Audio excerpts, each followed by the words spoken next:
Et j'avais envie de quelque chose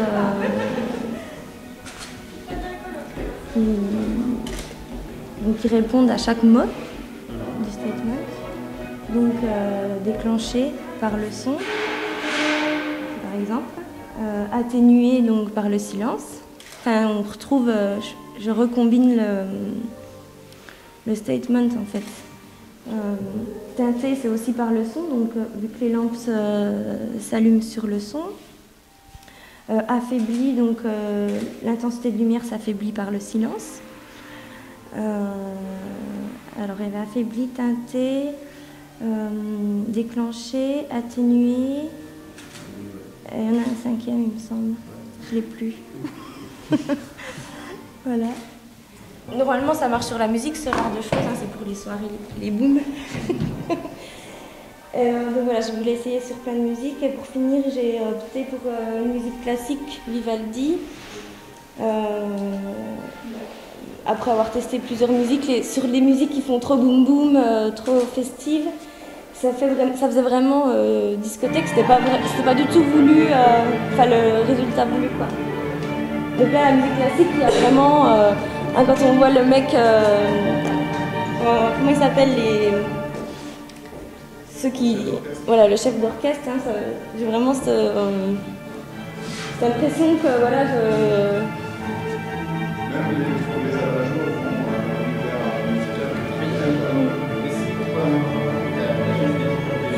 ouais, voilà, je suis allée à Emmaüs pour chercher les lampes.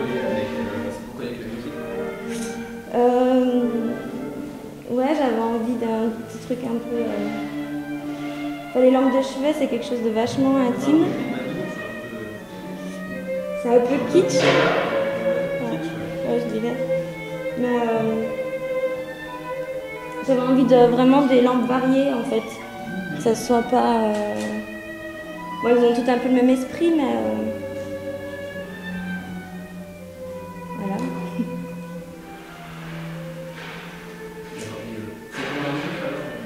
Je pense que la musique... Ouais, je pense que je vais choisir une musique...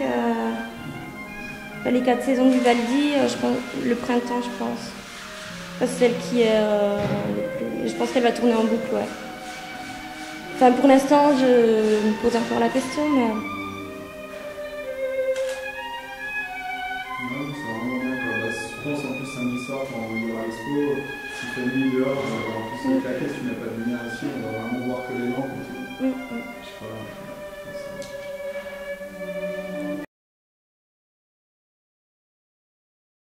J'ai voulu créer le désir de jeter chez le spectateur, un désir qui soit quasiment impossible à combattre.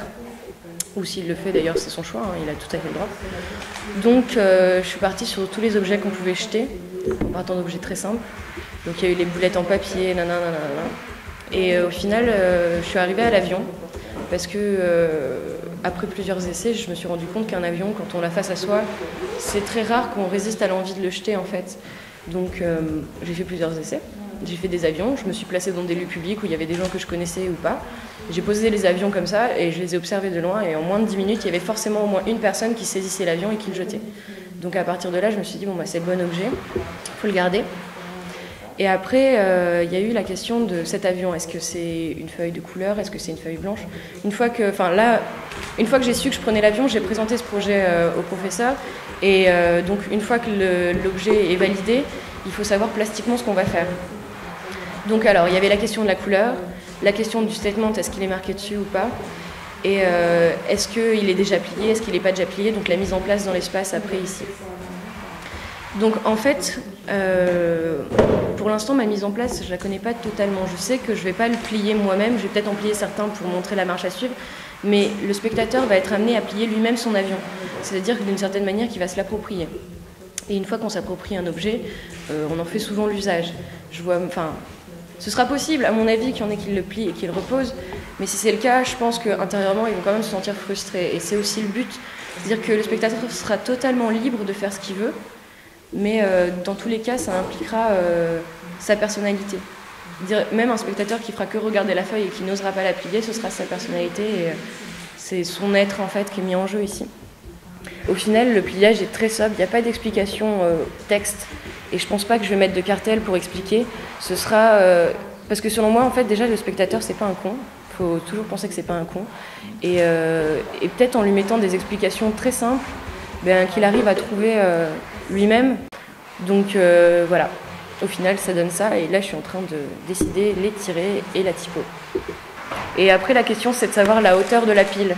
Parce que si je mets 500 photocopies d'avions pas pliées, ça va faire une pile haute comme ça. Si j'en mets, je sais pas, le triple, ça va me faire une pile plus haute et ainsi de suite. Est-ce que la pile, elle peut pas être posée au sol et aller jusqu'à la hauteur de la table? Enfin, c'est des questions qu'il faut que je me pose. Et ça, je le verrai au fur et à mesure. Je pense que je vais d'abord tirer 500. Et une fois que j'aurai ma première pile, je vais voir comment elle rend, si elle est trop petite, trop... Enfin, voilà. Et je verrai au fur et à mesure. De toute façon, c'est des questions qu'on peut pas se poser tant qu'on les a pas réalisées. C'est un travail plastique, donc il faut essayer. Et une fois qu'on a essayé, on se rend compte s'il faut changer quelque chose ou pas. D'accord, ok. Donc voilà. Tu vas faire des essais avant l'exposition samedi, quoi. Ouais. De toute façon, on a toute la semaine pour ça. Si ça marche pas, je rentre. Non, mais si ça marche pas, c'est qu'il y a une autre solution. Voilà. Donc c'est possible, je pense. Mais tu vois, tu peux vraiment mettre aucune indication quand c'est au spectateur de se questionner est-ce que je peux les prendre, les plier, les balancer. Ouais. Bon, après, je pense qu'ils vont tilter dès qu'ils vont après, voir voilà. Après, je vais peut-être en plier une petite série pour qu'ils comprennent que ces feuilles, c'est pas juste des feuilles A4 qui sont posées, quoi. C'est quelque chose à réaliser. Et après, peut-être qu'ils en plieront aucun et qu'ils utiliseront que ceux qui sont déjà pliés. Mais justement, c'est une expérience d'une certaine manière, parce que je suis pas artiste, je suis étudiante, donc j'expérimente des trucs. Et donc comme c'est une expérience, c'est ce qui va se passer qui est intéressant pour moi en fait. C'est moins mon travail que ce qui va se passer au final. Moi je trouve que le fait qu'il manque, justement qu'il n'y ait pas tout cet apport d'information, ça c'est intéressant je trouve. En fait que justement ça suscite une curiosité de la part du spectateur. Et il y a quelque chose de très Alice au pays des merveilles, buvez-moi quoi, ou justement posé sur une table, où justement il y a juste cet appauvrissement de l'information et justement ça donne le désir en fait, de réaliser l'action. Ouais.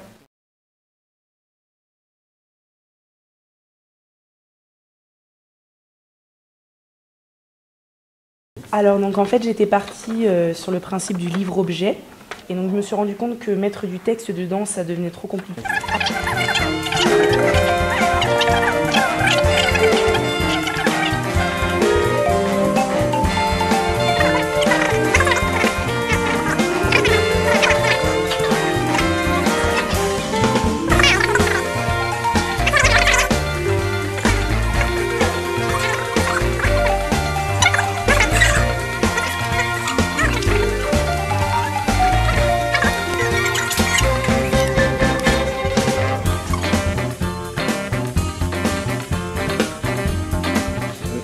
Laurence Weiner, c'est vous?